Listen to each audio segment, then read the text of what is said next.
Naqeebullah case Rao अनवार समेत तमाम मुल्जिमान बरी। फैसला आ गया, मुल्जिमान पर जुर्म क्यों साबित न हो सका। अदालत ने फैसले में क्या कहा। कराची की इंसदादे दहशतगर्दी अदालत ने नकीबुल्ला केस में राव अनवार समेत तमाम मुल्जिमान को बरी कर दिया।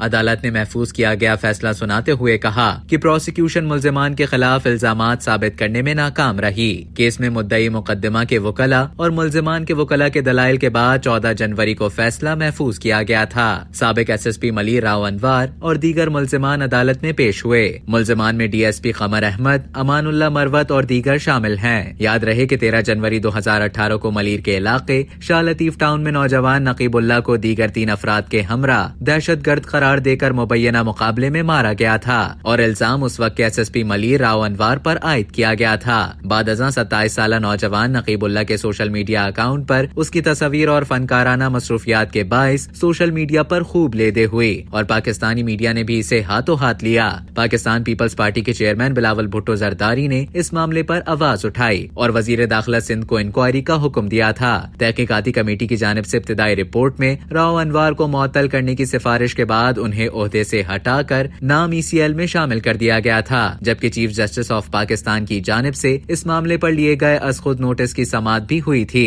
राव अनवार ने सुप्रीम कोर्ट ऑफ पाकिस्तान में खुद को सरेंडर कर दिया था, जिसके बाद उन्हें कराची मुंतकिल कर दिया गया था। साबिक SSP राव अनवार समेत 18 मुल्जिमान पर 25 मार्च 2018 को फर्द जुर्म आयद की गई थी। इंसदादे दहशतगर्दी की अदालत ने 51 गवाहान के बयान रिकॉर्ड किए। केस में राव अनवार और साबिक DSP कमर जमानत पर, जबकि 13 मुल्जिमान जेल में हैं। साबिक SHO अमानुल्लाह मरवत समेत 7 मुल्जिमान मफरूर हैं। अब तक के लिए इतना ही। मजीद खबरों और न्यूज अपडेट्स के लिए डेली जंग के YouTube चैनल को सब्सक्राइब करें और Facebook के पेज को लाइक करना ना भूलें।